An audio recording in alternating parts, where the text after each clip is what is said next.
Αξιότιμοι κύριε Υφυπουργέ, αξιότιμοι κύριε Γενική Γραμματέα της Κλιματικής Πολιτικής, κύριε Πρόεδρε της Πανελλήνιας Ομοσπονδίας Υπαλλήλων Εξωτερικής Φρούρησης, κυρίες και κύριοι, είναι ιδιαίτερη χαρά να βρίσκομαι σήμερα μαζί σας στο συνέδριο της Ομοσπονδίας και να έχω την ευκαιρία να απευθυνθώ σε ανθρώπους που καθημερινά υπηρετούν ένα κρίσιμο και ιδιαίτερα απαιτητικό θεσμό του σοφρονιστικού συστήματος.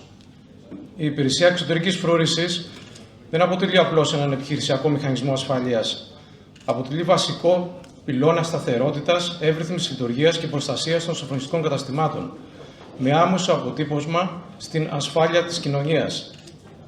Όπως έχετε διαπιστώσει, το τελευταίο διάστημα γίνεται μια συστηματική προσπάθεια να αφήσουμε πίσω παθογένειες και κρεμότητες του παρελθόντος και να περάσουμε σε μια νέα εποχή για την υπηρεσία. Μια εποχή με περισσότερα μέσα, καλύτερη οργάνωση, ενισχυμένο θεσμικό ρόλο και ουσιαστική στήριξη στο προσωπικό.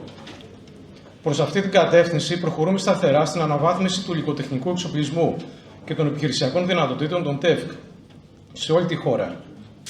Η ενίσχυση των υπηρεσιών με σύγχρονα μέσα και νέες τεχνολογίες δεν αποτελεί πολυτέλεια, αποτελεί αναγκαία προϋπόθεση για την ασφάλεια, την ετοιμότητα και την αποτελεσματική ανταπόκριση στις σύγχρονες απαιτήσεις.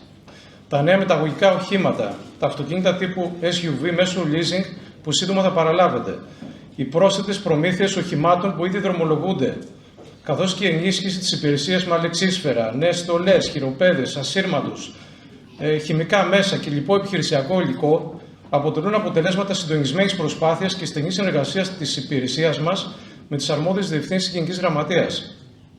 Επιπλέον, ως προϊστάμενη υπηρεσία, ιδιαίτερη βαρύτητα δίνουμε και στην επιχειρησιακή σας εκπαίδευση, με προγράμματα που ανταποκρίνονται στις πραγματικές ανάγκες των υπηρεσιών.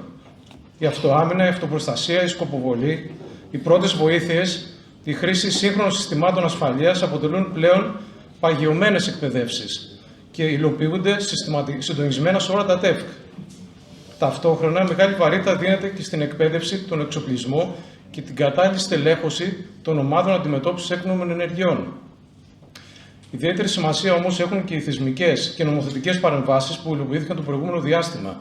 Παρεμβάσεις που δεν είχαν μόνο διοικητικό χαρακτήρα, αλλά έδωσαν λύσεις σε ζητήματα που απασχολούσαν επί χρόνια την υπηρεσία και το προσωπικό της, ενισχύοντας ουσιαστικά το ρόλο και τη λειτουργία της. Μια από τις σημαντικότερες νομοθετικές αλλαγές είναι σίγουρα η νέα διαδικασία ταχύτερης πρόσληψης προσωπικού που προβλέπεται με τον νόμο 5236 του 25. Οφείλουμε να αναγνωρίσουμε ότι όλα αυτά κατέστησαν δυνατά χάρη στη συμβολή, την αφοσίωση και την υπομονή συγκεκριμένων στελεχών από το Γραφείο του Υφυπουργού, από τη Γενική Γραμματεία της Κλιματικής Πολιτικής και αποτελούν αποτέλεσμα διαρκούς διαλόγου και συντονισμένης συνεργασίας με τις υπηρεσίες σας. Γεγονός που μας δίνει κάθε φορά να υπάρχει η δυνατότητα να σχεδιάζουμε λύσεις στοχευμένες, σύγχρονες και αποτελεσματικές. Παράλληλα, συνιστούν έμπρακτη αναγνώριση από την πολιτεία του σημαντικού έργου που επιτελείται καθημερινά, ενός έργου που αποτυπώνεται και στα ιδιαίτερα σημαντικά αποτελέσματα των ελέγχων που η υπηρεσία υλοποιεί καθημερινά στα θηρορεία και σε χώρους των σοφρονιστικών καταστημάτων. Είναι χαρακτηριστικό ότι μόνο στο τελευταίο έτος εντοπίστηκαν 181 κινητά τηλέφωνα, ποσότητες ναρκωτικών, ενώ η κατάρριψη 3 drones συνιστά ιδιαίτερα πρωτοποριακή για τα σοφρονιστικά καταστήματα επίδοση, πιθανόν ακόμη και σε διεθνές επίπεδο. Παράλληλα, στο πλαίσιο προσλήψεων που έχουν γίνει τα τελευταία χρόνια, αξίζει να αναφέρω ότι από τις σχολές εισαγωγικής εκπαίδευσης της τελευταίας τριετίας, σχεδόν 300 νέοι εξωτερικοί φρουροί έχουν διαταθεί σε ΤΕΦΚ ανά την επικράτεια.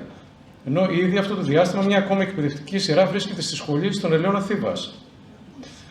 Τέλος, θέλω να επαναλάβω ότι θα συνεχίσω να στηρίζω κάθε τεκμηριωμένη πρόταση που συμβάλλει στην βελτίωση των συνθηκών εργασίας, στην επιχειρησιακή ενίσχυση και τον εξυγχρονισμό του θεσμικού πλαισίου που διέπει την λειτουργία της Υπηρεσίας Εξωτερικής Φρούρησης.